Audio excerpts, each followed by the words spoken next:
Viral হওয়ার নেশা ভাই ছিল না আমার। আমার যদি থাকতো তাহলে যদি ব্যাড ব্রাদার্স থেকে ওমর যখন বের হয়ে আইছে।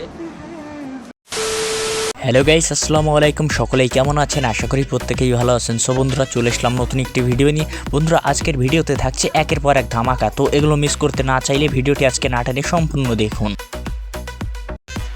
হিরো আলম আবারও বিয়ে করেছেন, এই নিয়ে তার চতুর্থ বিয়ে। তো চলুন বেশি কথা না বাড়িয়ে ভিডিওটি শুরু করা যাক। Welcome to YouTube channel. তো বন্ধুরা চলুন, আজকের ভিডিও শুরুতেই থাকছে কিছু ইমোশনাল টপিক। বন্ধুরা, অনেক দিন পর বের হলো অনেক দারুণ একটি সত্য কথা, যেটি কিনা অমরান ফায়ারের টিমমেট আজকে বলেছেন। সেটি কি আমি একটু বলি। বন্ধুরা, অমরান ফায়ারের টিমমেট একজন বলেছেন যে আমার যদি ভাইরাল হওয়ার নেশা থাকতো তাহলে আমি অমরের সাথে কিছুতেই বেরিয়ে আসতাম না। আমি তাহলে সেদিনকে ব্যাড ব্রাদার্স টিমেই থাকতাম, কারণ আমার যদি ভাইরাল হওয়ার নেশা থাকতো। কিন্তু অমর আমাকেই এই ব্যাড ব্রাদার্স টিমে নিয়েছিল। এবং সেই সাথে তিনি এটাও বলেছেন যে আমি অমরের সাথে গাদ্দারি কিভাবে করতে পারি। অমরই এই ভিডিওতে আমাকে 50 সেকেন্ড, 2 মিনিট, 1 মিনিট করে দেখিয়েছে, লোকের কাছে পরিচিতি পাইয়েছে সেই অমরের সাথে আমি কিভাবে গাদ্দারি করি। তো এত সুন্দর একটি কথার জন্য তো একটা লাইক এবং এই চ্যানেলটি একটু সাবস্ক্রাইব করা যেতেই পারে। তো বন্ধুরা, আসলে আমরা তার মুখ থেকেই শুনে নিই যে আসলে তিনি কি বলেছিলেন। ভাইরাল হওয়ার নেশা ভাই ছিল না আমার।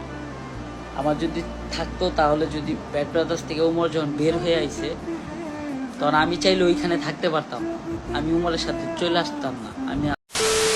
বন্ধুরা, সোশ্যাল মিডিয়াতে একটি ঘটনা পুরোদমে ভাইরাল হয়েছে যে হিরো আলম চতুর্থ বিয়ে করেছেন। যদিও এটা সত্যতা এখনও প্রমাণিত হয়নি।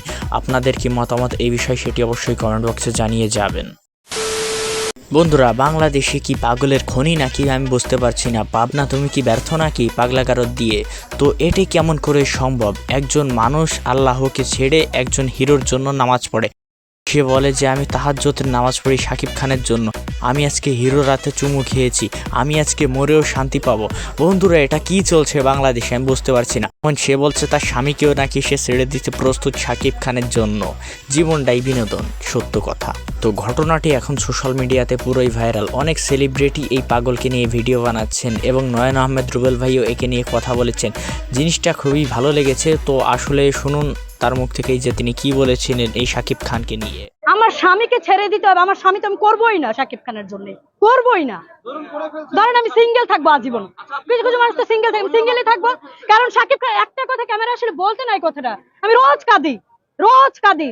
বন্ধুরা, আপনারা আমাকে নির্দিষ্ট মনে ক্ষমা করে দেবেন, কারণ আমি এই পাগলকে নিয়ে আর কোনো কিছুই বলতে পারছি না। একজন হিরোর জন্য সে সিঙ্গেল থাকবে, আবার একজন হিরোর জন্য সে রোজ কাঁদে, একজন হিরোর জন্য তাহাজ্জুদ নামাজ পড়ে। বাহ, অসাধারণ, নাউজুবিল্লাহ। বন্ধুরা, আমার মনে হচ্ছে যে আজকের ভিডিওটা পুরোদমে পাগলামিতে ভরা, কারণ এছাড়া আমি আর কিছুই দেখতে পাচ্ছি না। একজন ওদিকে শাকিব খানের জন্য তাহাজ্জুদের নামাজ পড়ছে এবং আরেক পাগল এসেছে নতুন আপডেটে, সে নাকি শাকিব খানকে 48 ঘন্টা সময় দেবে এবং তারপরে নাকি শাকিব খান তাকে বিয়ে করবে এবং শাকিব খান যদি তাকে বিয়ে না করে সে মিডিয়ার সামনে এসে আত্মহত্যা করবে। এটা আবার কি? ও যদি আমাকে বিয়ে না করে, মিডিয়াতে এসে যদি আমাকে বিয়ে করতে রাজি না হয়, আমি 48 ঘন্টার পর আমি মারা যাব। বন্ধুরা, এসব পাগল ছাগলের কথায় আপনারা কান দেবেন না। এসব নিউ আপডেট ভাইরাল হওয়ার জন্য উল্টোপাল্টা বকতেছে অনলাইনে এসে। তো এসব পাগল নিয়ে আপনার যা মতামত অবশ্যই কমেন্ট বক্সে জানিয়ে যাবেন। ধন্যবাদ। তো বন্ধুরা, ভিডিওটি আজকের মতন এ পর্যন্তই। ভিডিওটি আপনার কাছে কেমন লেগেছে অবশ্যই কমেন্টে জানাবেন এবং ভিডিওটি ভালো লাগলে একটি লাইক ও চ্যানেলটি সাবস্ক্রাইব করে পাশেই থাকবেন এবং বন্ধুরা, পাশে থাকা বেল আইকনে অলে চাপ দিয়ে রাখবেন, যাতে আমরা কিছু পোস্ট করার আগে সবার আগে আপনি পান। তো দেখা হচ্ছে পরবর্তী ভিডিওতে। সবাই ভালো থাকবেন, সুস্থ থাকবেন। আল্লাহ হাফেজ।